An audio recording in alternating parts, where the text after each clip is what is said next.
markaan tagnay saaki sagaalkii barqanimo garoonka diyuuradaha diyuuradii meedka qaadi lahayd iyo diyuuradii waftiga qaadi lahayd galbin lahaa maxaa la yiraahdaa janaasada wax ka galbin lahaa markii la fuulay oo labada diyuuradba la istaaray ama muxuu ahaa bayloodyada ay dhaqaajiyeen diyuuradii aan saarnaa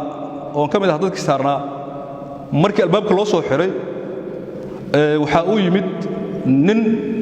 nalagu yiri wuxuu ka socdaa nabad sugidda wuxuu la hadlay bayloodkii diyuuradii waa la damiyey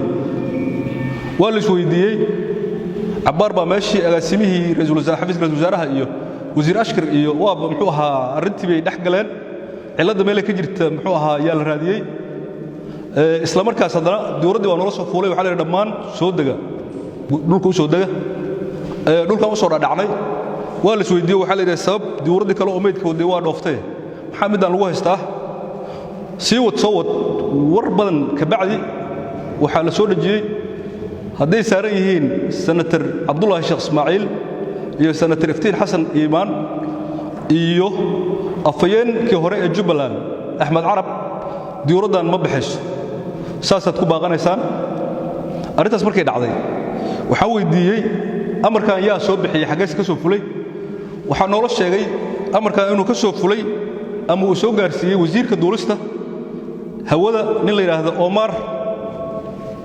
iyo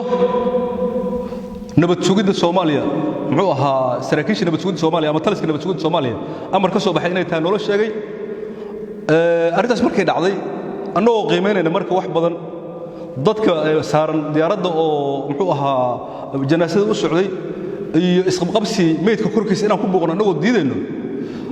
aniga iyo senator iftiin waxaan go'aansanay inaan ka soo harno diyuuradda maadaama la go'aansaday maadaama ay muxuu ahaa mas'uuliyiinta ugu sarreysay ama muxuu ahaa wasiirka duulista hawada ha ahaado ama taliska nabad sugidda ha ahaadee haddii wax isku ooleen inaan mataqaanaa ka harnaa go'aansanay markaan diyaaraddii galnay nalaga hor istaagay sababo jira awgood taasoona sabab u ah in waxaad ka aragti duwan tihiin dadka maanta xukunka haya dalka nologa dejiyay diyaaraddii annagoo ah xildhibaanadii senataradii ka soo jeeday dowlad goboleedka Jubbaland waa nasiib darro aad baan ugu xunnahay wax meesha ka dhacay maanta falka meesha ka dhacay ilaa 3 saacadood ilaa 4 saacadood ku dhow meeshan lagu haystay waxa nasiib darro ah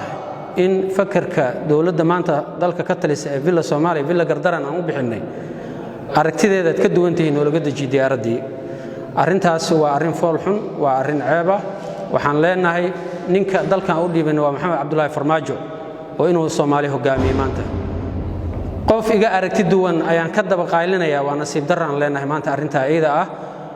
Farmaajo maanta waxaan ugu fadhinay amniga dalka inuu sugo coronavirus-ka dalka ka socdo uu sugo colaad beeleedyada deegaanada ka soo cusboonaaday oo laba dawladda isku direyso ka wax ka qabto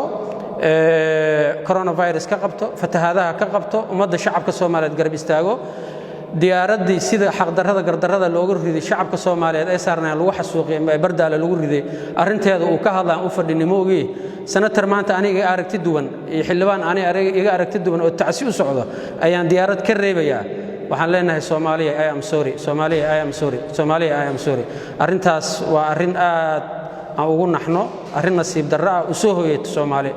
anagu waxaan kula xisaabtami doonaa dalka maanta waxaan u dhiibay Farmaajo uma aanan dhiiban Fahad Yaasiin iyo nabad sugidda talo uma aanan dhiiban insha Allah ta'ala sharcigan horgeyn doonaa maxkamadahan tagi doonaa xuquuqda muwaadinimo xuquuqda xildhibaannimo xuquuqda qofka muwaadinka Soomaaliyeed uu leeyahay in lagu tagto la yiraahdo maanta waad iga aragti duwan tahay waxaadna iga aragti duwan tahay saas diyaaraddan tacsiid u socoto ma raacis waxaan leenahay waa nasiib darro aad baan ugu xunnahay